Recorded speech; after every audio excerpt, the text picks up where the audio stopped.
I am so sorry that I got interrupted there. I was in the middle of filming and we got right to about here. And as you look, here's your front courtyard. Your driveway's right here. You have a neighbor. This neighbor just came out and said hi to me, and I happen to know them.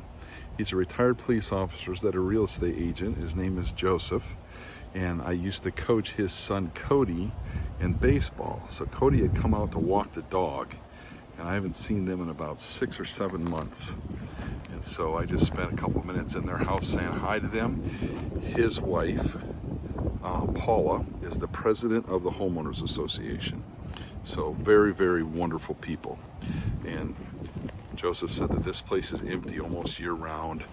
This house is empty 7 months of the year. They barely ever come down, and that they won't be coming back down ever again. So if you look at the fronts of these buildings, they're cleaner. Joe, Paula's husband, said you can do whatever you want here. You can rip anything out you want. You can replace anything you want. You know, if you wanted to clean any of this area out, you certainly could. The association will come through here and pressure wash your roof. Because you can see that's a little cleaner, that's a little cleaner, okay? Now, Joe did tell me that he bought his house for $220,000, but that was a couple years ago. The real estate market was different then, and he had to gut his house. This is completely remodeled right there. So he spent quite a bit of money modernizing his house. So, you know, obviously this one, and you'll see when we go in, it needs work. But I do think that we could beat them up on price. I really do believe that, because they're not coming back down here. So this just becomes something that sits. So let me take you around back. These are called philodendrons, big leaf philodendrons.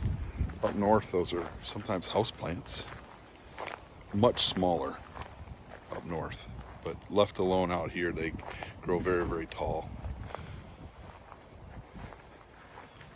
So you can see here in line with Joe's house, they want to see the water view. As the president of the association, Paula, they want to be able to see the water. Their son fishes for bass out here, and so you know, I would imagine that you'd be able to work really well with them to keep this done the way it is, okay? Again, we have a very overgrown bush right here that is near dead. That could be pulled out. You have beautiful hibiscus on this side of the property that could be easily trimmed up and maintained. This is called a blue plumbago. Again, that's old, probably needs to come out. Have a copperleaf tree, another hibiscus, again, needs to be trimmed up. Got some stuff growing in here. This is a carrot wood invasive tree. Some incas. These are called Maui ixoras, little yellow flowers on them. These can be squared up, fertilized, and come back to life.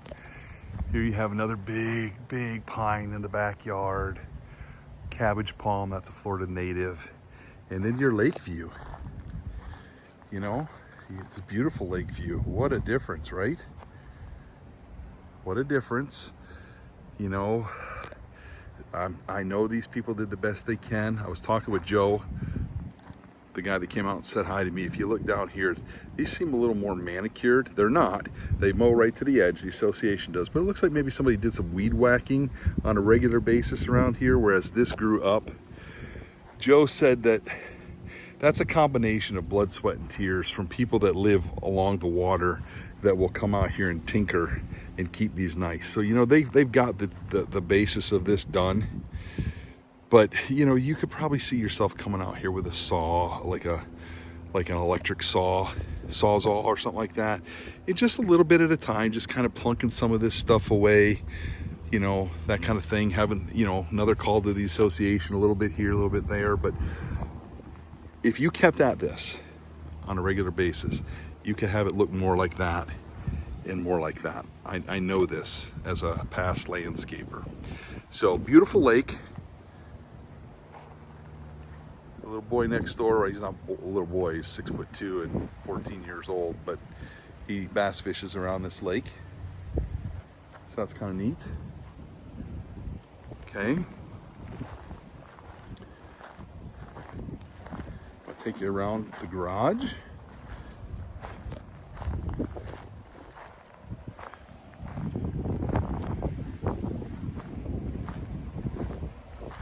Front driveway.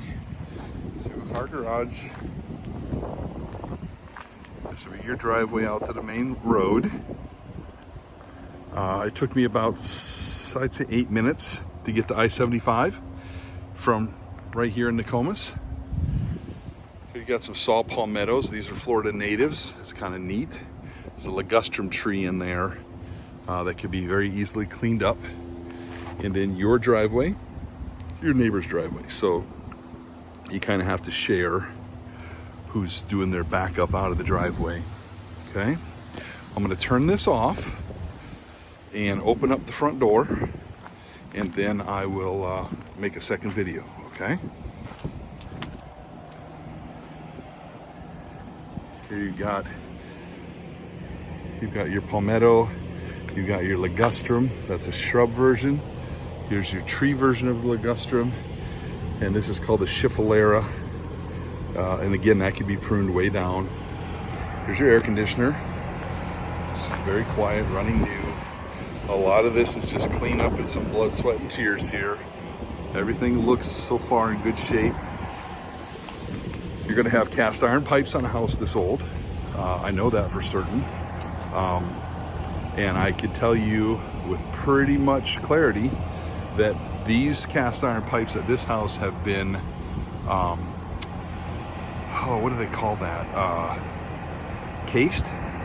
They case them from the inside. They put a sleeve, which, you know, a PVC sleeve through the pipes, which then makes it a PVC pipe. You know, it goes through the cast iron. So that's a good thing, because that means your pipes are still good underground. You know, those things don't last forever.